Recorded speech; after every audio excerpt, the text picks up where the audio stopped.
Bonsoir les élèves de première année bac, option français. Alors on se retrouve dans cette vidéo dans la correction d'un exercice simple de la leçon travail et puissance d'une force. Alors on commence par la lecture de l'exercice. Alors on exerce sur un corps solide d'une force F constante d'intensité F est égale à 200 newtons à l'aide d'un fil inextensible, comme l'indique la figure suivante. Voilà, on a deux corps qui se déplacent de point A vers le point B et la force F, c'est une force constante, c'est-à-dire elle garde la même intensité, même direction et et même sens, le même sens aussi. Alors sachant que le corps se déplace d'un point A à un point B, la distance AB est égale 30 mètres. Et que ce déplacement a duré 2,5 minutes.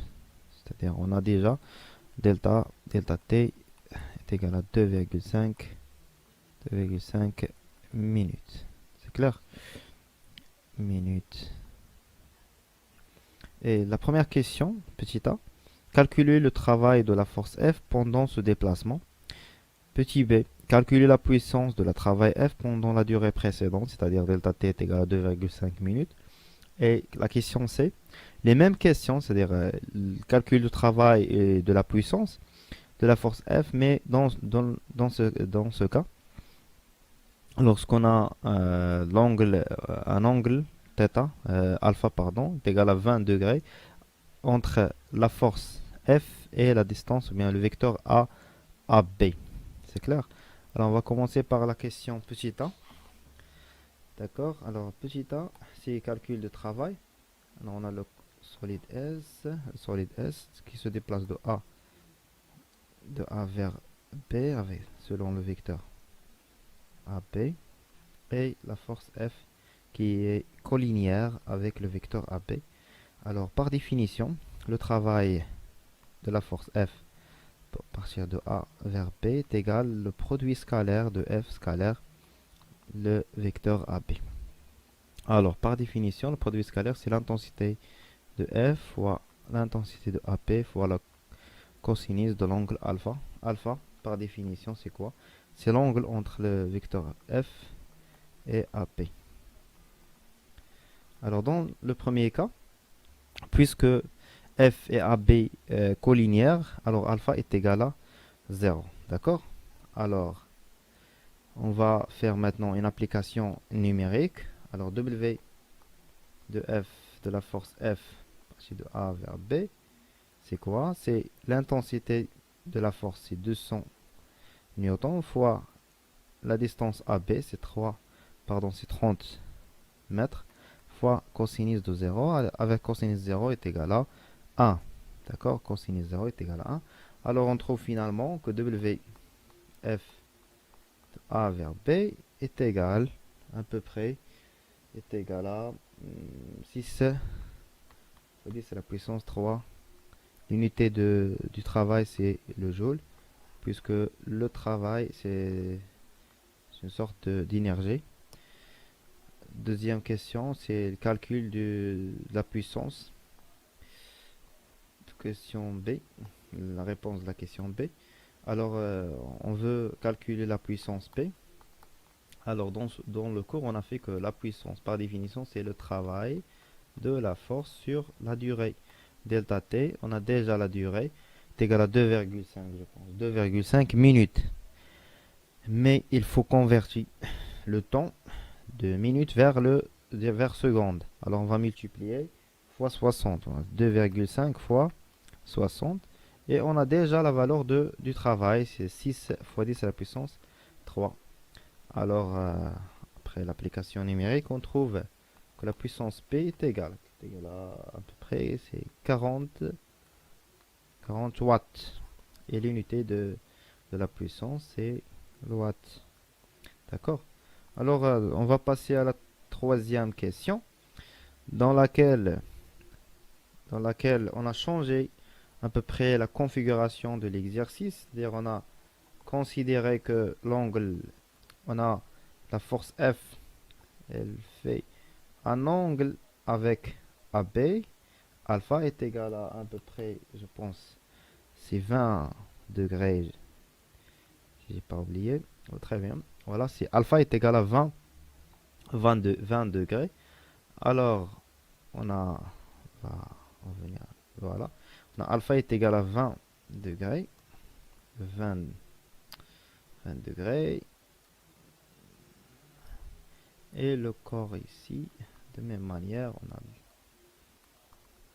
enfin, la force F alpha. Alors, W de la force F,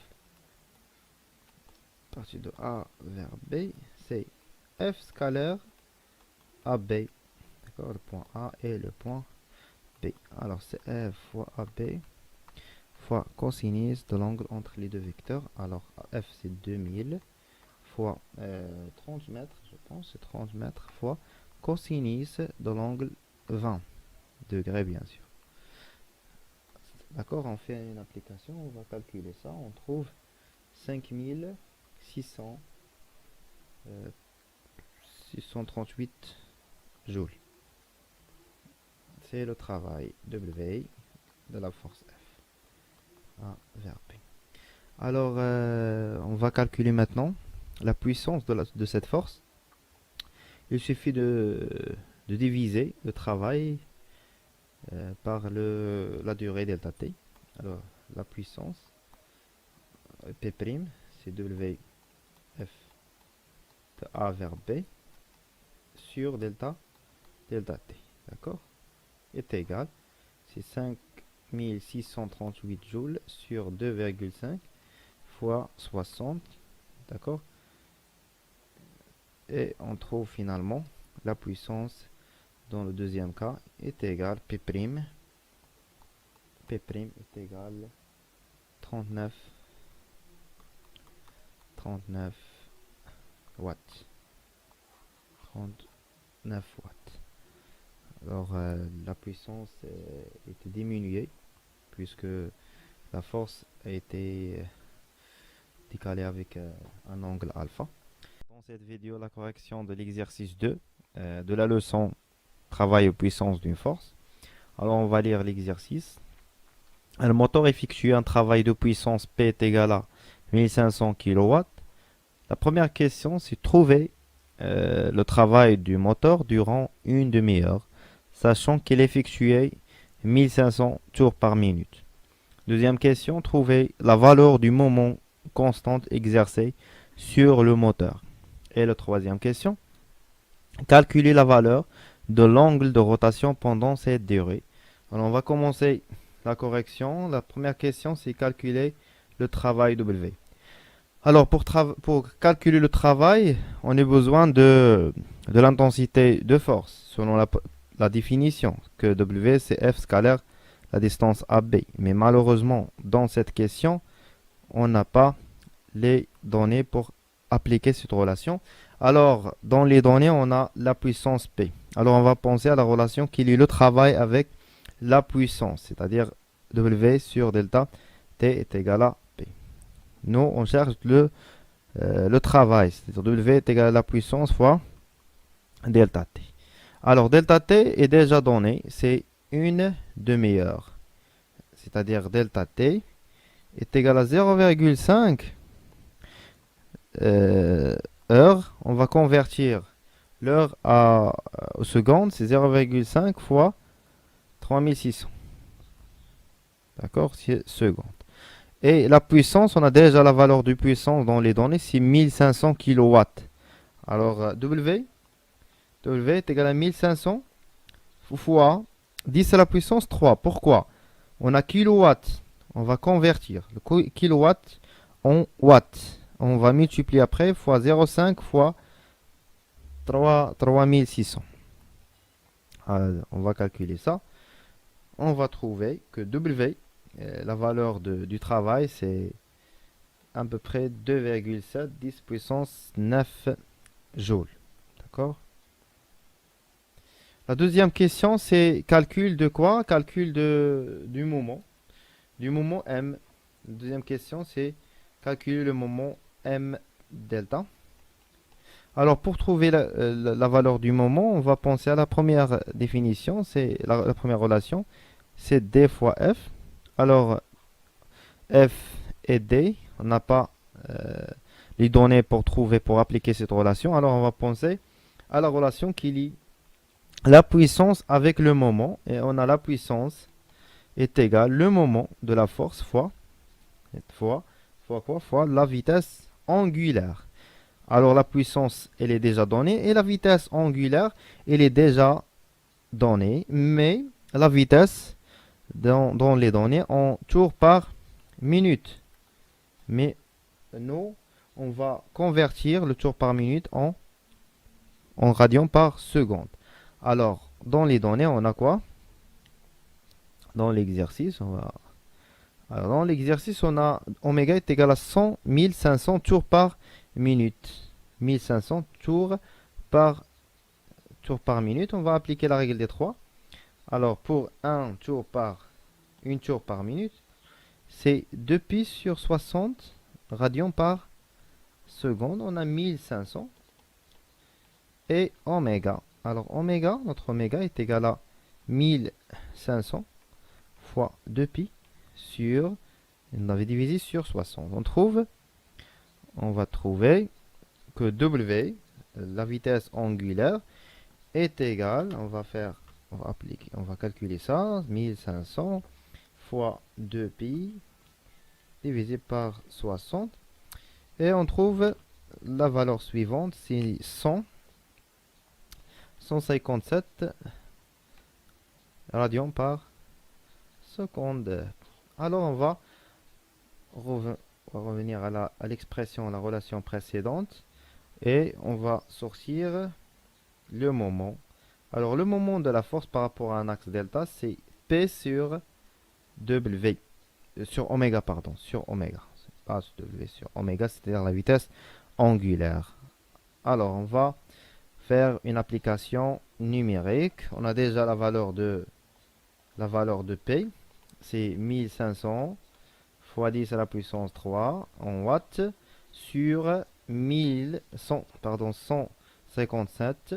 On trouve que le moment de la force est égal, on va diviser ça, 1500 fois 10 à la puissance 3 divisé par 157.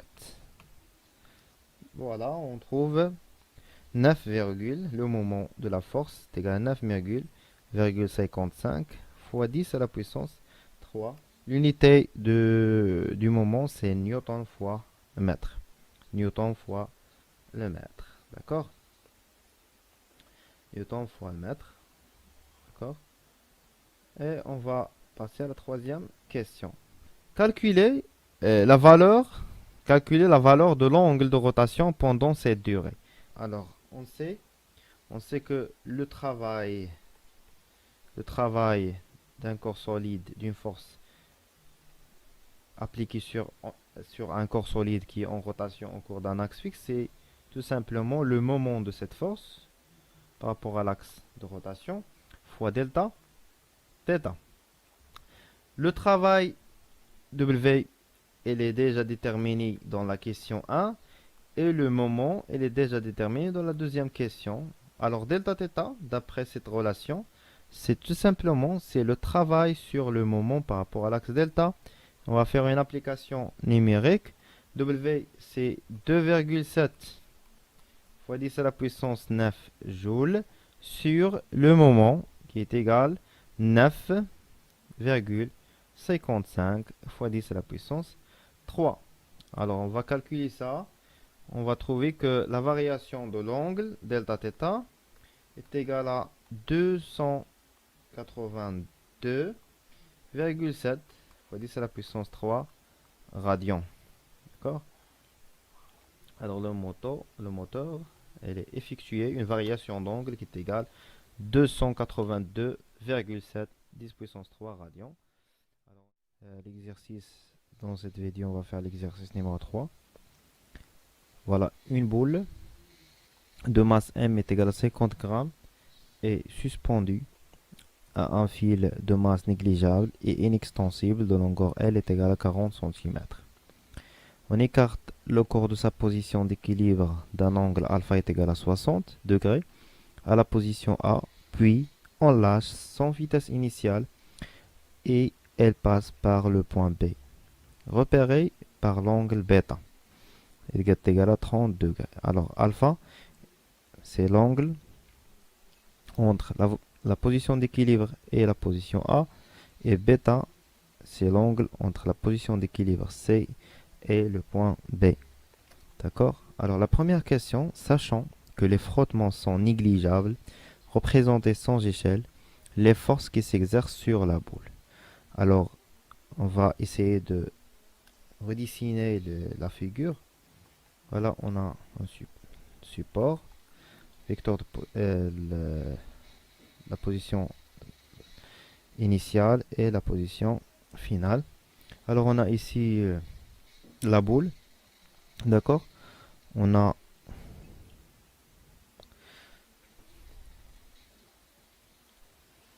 la boule. Alors, le système à étudier, c'est la boule. Alors, soumis à deux forces, c'est le poids P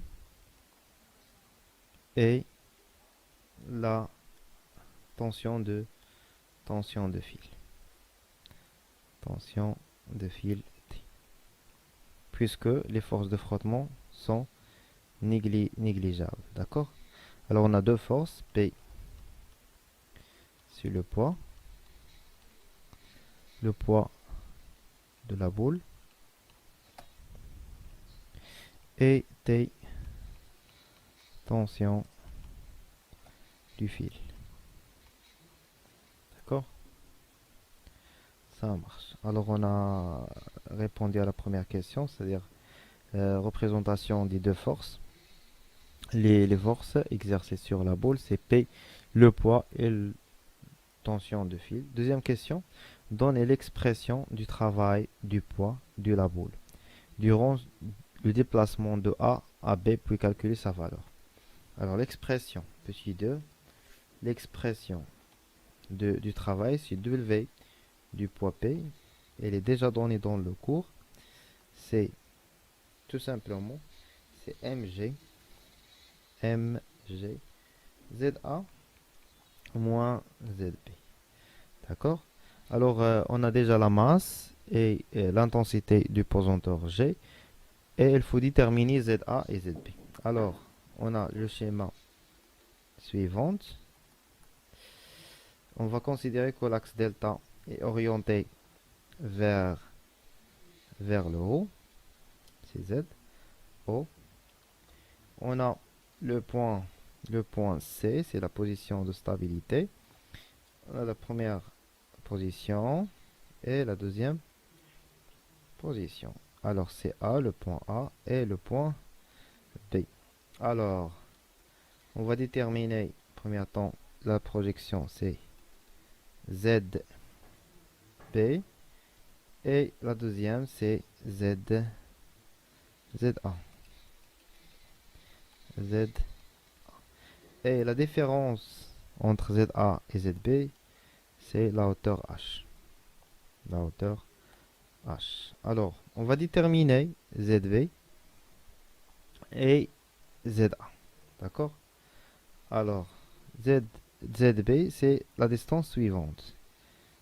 C'est cette distance. Alors, c'est L. Voilà, je vais utiliser les couleurs pour vous montrer. Cette distance, c'est grand L. D'accord? C'est grand L. Moins cette distance qui est en bleu. D'accord? D'accord? Cette distance, on va noter X. Alors, ZB est égal à L moins X. D'accord? L moins X, c'est la distance, cette distance, c'est-à-dire ZB. Alors, on va essayer de déterminer la distance X. On a un triangle ici. Un triangle. Avec, pardon, je vais essayer de dessiner le triangle ici. Voilà le triangle suivant. Voilà. Très bien. Et l'angle alpha. Bêta, pardon. Alors, l'angle bêta. Et on a ici la distance c'est L. Et la distance suivante c'est X. Voilà, c'est L, ici X et l'angle bêta. Alors, cosinus bêta, c'est quoi? C'est X sur L. Alors, X est égal L fois cosinus bêta. On va remplacer X dans la relation, dans cette relation. D'accord? On trouve ZB. ZB est égal L moins L cosinus bêta. Ça marche? On a trouvé ZB. On va passer à ZL, ZA. ZA, ZA, c'est la distance suivante. ZA, c'est la distance suivante. C'est-à-dire L moins cette distance. X'. Alors, ZA, c'est L moins X'.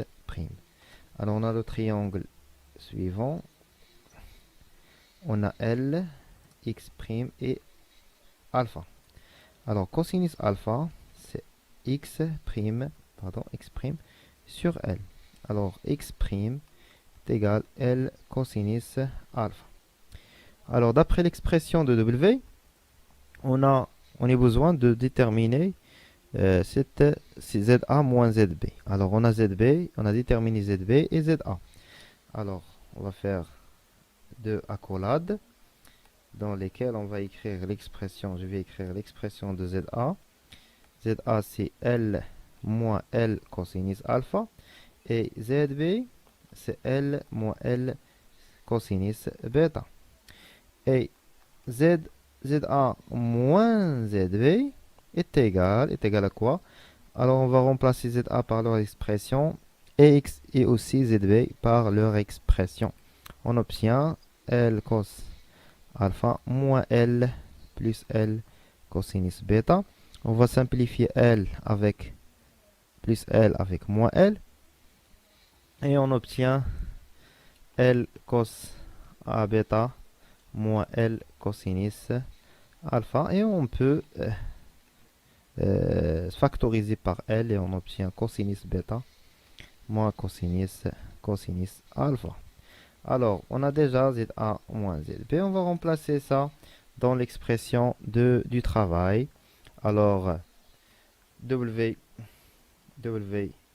P, dans la hauteur A vers B est égal à MG. ZA moins ZB. On va remplacer ZA moins ZB par MGL cosinus bêta moins cosinus alpha. D'accord. Alors, on va calculer maintenant leur valeur. C'est-à-dire, on va faire une application numérique. Application numérique. WP de A vers B est égal, M, c'est quoi? Est égal à, je pense, 50 grammes. 50 grammes, c'est 50 fois 10 à la puissance 3. Attendez, je vais voir l'énoncé de l'exercice, comme ça. Alors, la masse de l'exercice, la masse, 50 grammes, oui, 50 grammes, on va multiplier fois 10 à la puissance moins 3, et G est égal à 10 newtons par kilogramme, d'accord? Bêta est égal à 30, et alpha est égal à 60 degrés. On vient, d'accord, alors, M est égal à 50 fois 10 à la puissance moins 3, pour passer de grammes à kilogramme, fois la distance, fois AG est égal à 10 fois L est égal à 0,4 mètres fois cosinus quoi? Cosinus bêta c'est 30 moins cosinus 60 degrés bien sûr. On va fermer la parenthèse et on va calculer ça. Essayez de calculer ça, vous faites pause et calculez ce produit. Alors, on obtient finalement 0,073 joules. Alors, travail du poids de A vers P, c'est 0,073. Troisième question. Troisième question de l'exercice, c'est déduire l'expression du travail de la boule D'accord? Durant le déplacement de A à C, puis calculer sa valeur, on prend G est égal à 10 newtons par kilogramme. Alors, de A, on revient à ce schéma. Alors, de A vers C. De A vers C. Alors, de A vers C, bêta est égal à combien dans ce cas? Bêta est égal à 0 dans, dans le cas suivant. Alors, dans le cas, lorsqu'on considère, ou bien on veut calculer le travail de la boule, de passer de A vers C, alors A, l'angle entre la position d'équilibre et A, c'est alpha. Et C, c'est déjà, l'angle est égal à 0. C'est-à-dire bêta, dans ce cas, est égal à 0. C'est-à-dire on va remplacer bêta dans l'expression précédente par 0. D'accord? Alors l'expression du travail est la suivante. MGL cos bêta moins cos alpha. Bêta est égal à 0. C'est-à-dire cos 0, c'est 1. On va remplacer. Je vais réécrire ça. Alors la troisième question. On va écrire. On a quoi? On a W de P de A vers B est égal à mg fois L cosinus bêta moins cosinus alpha. Alors, dans cette situation, on a bêta est égal à 0. Alors, cosinus bêta, cosinus 0 est égal à 1. Alors, on va remplacer ça par 1. On obtient l'expression suivante. W P de A vers B, c'est A vers C, pardon, dans ce cas, A vers C. Alors, c'est mg L, c'est 1 moins cosinus alpha. Application numérique, on a déjà les valeurs de M, d'accord?